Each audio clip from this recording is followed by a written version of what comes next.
Bismillahirrahmanirrahim. Assalamualaikum warahmatullahi wabarakatuh. Alhamdulillahirrabbilalamin. Allahumma salli ala Muhammad wa ala ali Muhammad. Apa kabar teman-teman semuanya? Bertemu lagi dengan saya di channel Mahkota Hati. Ya, seperti biasa saya tetap mendoakan dan gak bosan-bosannya selalu mendoakan buat teman-teman semuanya dimanapun kalian berada.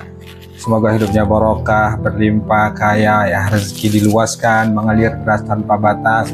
Yang saat ini sedang lagi berjuang untuk lunas amanah atau lunas utang, saya tetap selalu menyemangati buat Anda semuanya. Jangan bosan, teruslah meminta kepada Allah. Karena kalau bukan ke Allah, mau kemana lagi kita minta? Dunia ini milik Allah. Apapun yang terjadi di dunia ini itu atas izin Allah. Maka kalau hari ini Anda sedang berjuang untuk melunasi hutang, Anda kebingungan, Anda capek, lelah, ya nggak ada cara lain kecuali mintanya ke Allah. Nah, yang jadi masalah itu adalah kadang-kadang kita nggak sabar, kemudian kita nggak berusaha untuk terus menyemangati diri bahwa Allah itu maha bisa, maha kuasa. Kalau kita sudah berdoa, sudah meminta, sudah melakukan banyak amalan, ya sudah hanya sampai di batas itu aja tugas kita. Selebihnya diserahkan kepada Allah Subhanahu wa taala. Selebihnya itu urusan Allah, karena itu bukan wilayah kita lagi.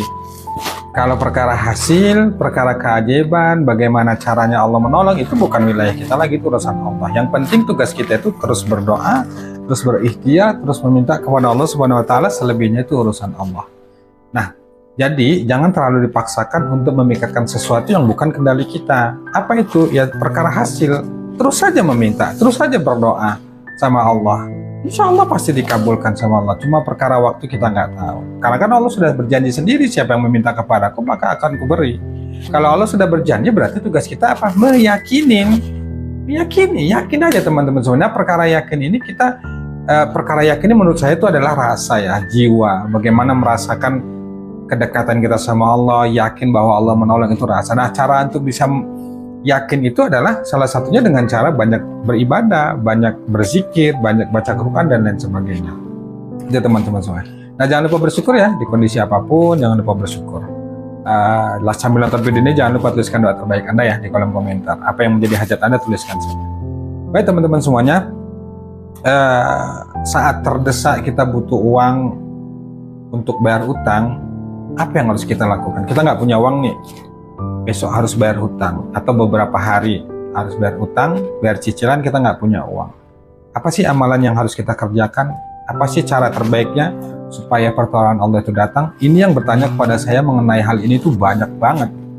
Pak, tolong saya, besok saya harus bayar angsuran, nggak punya uang. Saya sudah beramal, saya sudah ngamalin sholawat, caranya gimana Pak? Hati dan pikiran saya ketakutan, nggak tenang. Saya sudah berusaha seni tapi nggak dapat juga Pak jalannya. Keajaiban Allah keajaiban nggak datang, pertolongan nggak datang, petunjuk nggak datang. Saya bingung Pak. Apa yang harus dilakukan? Apa yang harus saya kerjakan Pak? Baik teman-teman semuanya. Ya sebenarnya ini sudah pernah saya bahas dan sudah pernah saya jawab ya. Tapi nggak apa-apa saya jawab lagi. Saya selalu bilang ya bahwa masalah apapun yang kita hadapin, mau waktunya tinggal berapa hari pun, dahulukan Allah.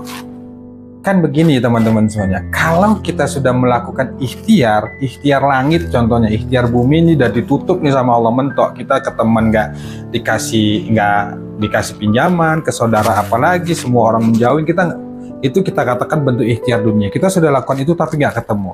Nah, jalan satu-satunya terakhir ini adalah kita melakukan ikhtiar langit. Nah, ikhtiar langit ini yang sering bertanya gini, Pak, saya malam harinya sudah melakukan tahajud, sudah sholawat, sudah istighfar, sudah baca Quran, sudah banyak melakukan ibadah, tapi hati saya juga nggak tenang, pikiran saya juga nggak tenang, saya tetap ketakutan karena besok harus didesak, harus bayar utang. Ini yang bertanya banyak ya. Saya selalu bilang ya bahwa kalau kita sudah berusaha mengamalkan, kemudian kita sudah berusaha melakukan ikhtiar langit yang sesuai apa yang Allah perintahkan, ya sudah sampai di situ saja. Kendalinya sekarang bagaimana kita bisa mengendalikan hati dan pikiran kita supaya kita itu bisa tenang.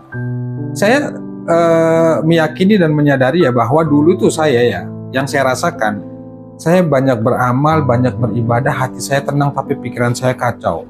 Ya saat kita beribadah sama Allah, pikiran kita tenang, banyak berzikir itu tenang, karena memang hanya orang-orang yang mengingat Allah hatinya tenang. Tapi dikala kita selepas dari ibadah itu, misalnya udah selesai sholat tahajud, udah selesai ngambilin sholawat, kembali lagi pikiran kita itu ketakutan, cemas, khawatir besok harus bagaimana, nanti kalau ditagih bagaimana, kita nggak ada uang, pasti itu yang terpikirnya.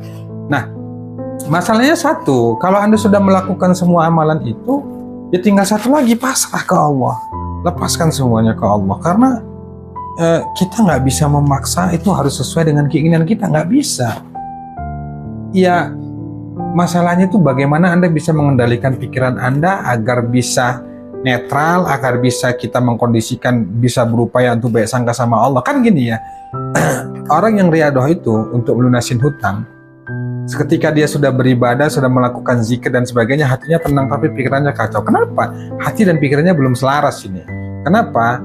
Belum selaras karena belum bisa mengendalikan pikirannya supaya bisa yakin sama Allah, bisa pasrah sama Allah, belum bisa. Nah, ini memang butuh waktu banyak.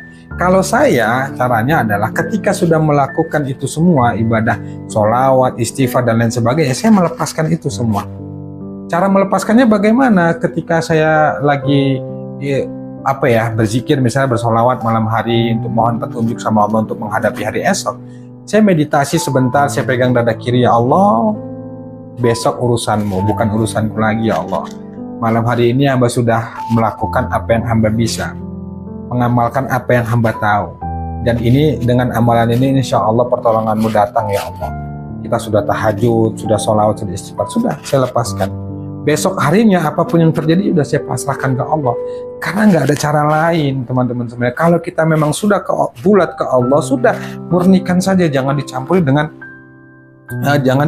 dengan hal-hal yang membuat kita tuh jadi takut, jadi panik. Contohnya kita tiba-tiba berpikiran ke teman, ke ini, cari lagi, padahal kita malam harinya sudah meminta, ya Allah tolong, ya Allah tolong. Kalau sudah begitu ya sudah pasrahkan ke Allah. Insya Allah ya dengan begitu itu, dengan kita berani melepaskan, kemudian kita berani menghadapi semuanya, kita pasrahkan semuanya ke Allah, insya Allah pelan-pelan hati dan pikiran kita tuh selaras, sehingga lambat laun itu nanti keyakinan itu akan muncul, bahwa insya Allah semuanya akan baik-baik saja, insya Allah semuanya itu akan diselesaikan sama Allah. Saya begitu. Nah sekarang gini, saya kasih yang saya lakukan ya, amalan saya lakukan. Saya kalau menghadapi apapun esok hari dulu itu ya, saya tetap melakukan amalan itu. Saya ngamalin sholawat itu 1000 kali. Saya sholat hajat, sholat taubat, malam hari saya tahajud, saya baca. Pokoknya saya banyak berzikir sama Allah. Sholawatnya 1000 kali, istighfarnya 1000 kali, baca Qur'annya banyak, sholat tahajudnya itu dikuatkan, benar-benar khusyuk lah. Pokoknya benar-benar berharap sama Allah, minta sama Allah. Nah setelah itu saya pasrahkan ke Allah, saya lepaskan ke Allah. Kira-kira begini, Anda kalau sudah mengajukan proposal sama Allah, minta tolong sama Allah, jangan ditarik lagi. Yang buat kita tarik itu apa? Kita cemas, kita ragu, kita ketakutan. Memang benar, rasa itu tetap pasti ada. Dan saya juga pasti ada dulunya, bahkan sampai sekarang. Tapi kendalikan, ya sudahlah ya Allah, aku lemah, aku nggak bisa berbuat apa-apa. Apapun yang terjadi besok, sudah ya Allah, bismillah, semuanya karena izin dan ridhamu, dan insya Allah semuanya kebaikan. Karena nggak mungkin Allah itu memberikan masalah, memberikan ujian di luar batas kemampuan kita. Kadang-kadang kita sudah ketakutan bayangan duluan, belum terjadi, nanti takutnya begini, nanti takut dimaki, takut dihina, takut segala macamnya. Padahal belum tentu terjadi. Kita harus paham dan kita harus ingat bahwa Allah itu sesuai dengan prasangka hambanya. Kalau kita berprasangka besok kita dimaki, besok kita akan dibeginikan, bisa jadi itu akan terjadi. Tapi kalau kita pasrahkan ke Allah, ya sudah ya Allah, kita sudah menyiapkan diri kita nih bahwa besok kita sudah, ya apapun yang terjadi ya sudah kita menyiapkan mental kita. Mau dimaki, mau dihina, ya memang itulah takdir yang harus kita jadi, dan itulah memang resikonya. Ya kalau saya dulu ketika menghadapinya sudah saya jadikan aja sebagai jalan ampunan, ya sudah ya Allah, mau bagaimana lagi, ini takdirmu, ini kehendakmu, aku nggak bisa berbuat apa-apa. Saya dulu begitu. Tapi alhamdulillah selalu ada pertolongan Allah ketika saya lakukan itu ya. Malam harinya itu sholat taubat, kembali sholat hajat, banyak sholawat, banyak istighfar, baca Quran, pokoknya ibadah-ibadah yang kita pahami lah. Ya banyakin sholawat. Saya bilang kalau saya bahas tentang manfaat sholawat pasti nggak cukup waktunya ya. Ya banyak sholawat, Anda banyak sholawat, banyak minta ampun sama Allah, banyak berdoa sama Allah, karena nggak ada cara lain. Itulah cara yang menurut saya itu benar-benar cara yang terbaik. Semua manusia itu ketika dihadapkan dengan masalah, larinya itu ke Allah, mintanya itu ke Allah, karena memang yang bisa menyelesaikan masalah itu cuma Allah, yang bisa mengendalikan segalanya itu cuma Allah, bukan kita. Nah, kalau satu hari Anda ngamalkan itu belum ada merasa perubahan, Anda pun tetap dimarahin, ya besok amalkan lagi. Bukan begitu kita ngamalkan hari ini, besok langsung sesuai dengan harapan kita, keajaiban langsung datang, pertolongan Allah langsung datang. Ya, pertolongan Allah itu insya Allah pasti datang. Cuma itu nggak harus sesuai dengan keinginan kita. Bisa saja pertolongan Allah itu datang, orang yang nagih jadi baik, kemudian tunggaan kita itu diringankan, dimudahkan, atau yang tadinya penagihnya marah-marah jadi lembut. Banyak cara. Nah, yang terpenting itu yang kita lakukan adalah banyak berzikir sama Allah. Kalau Anda selama ini yang sudah terbiasa ngamalin sholawat, ngamalin istighfar, terus amalkan. Yang sudah terbiasa bangun tahajud, terus amalkan. Perkara nanti waktunya kapan Allah menolong, bagaimana caranya, dari mana bentuknya, sudah pasrahkan ke Allah. Yang penting tetap lakukan yang terbaik, tetap berikhtiar, banyak berdoa. Besok harinya tetap Anda bergerak, bekerja, berdagang, berjualan. Ketika dihadapkan dengan penagih yang menagih hutang, ya udah, bismillah, berdoa sama Allah, ya Allah, hari ini menghadapi penagih hutang apapun itu, hamba pasrahkan segalanya padamu ya. Hanya sampai sebatas itu, teman-teman. Jadi kita nggak ada yang serba instan gitu, kita amalkan langsung dapat pertolongan Allah seperti ini, sebenarnya nggak begitu, teman-teman. Jadi itu menurut saya ya. Terdesak atau nggak terdesak sekalipun, tetaplah lakukan, tetaplah banyak berzikir kepada Allah Subhanahu Wa Taala. Insya Allah Allah pasti menolong dan memberikan petunjuk. Allah a'lam bishawab. Wassalamualaikum warahmatullahi wabarakatuh.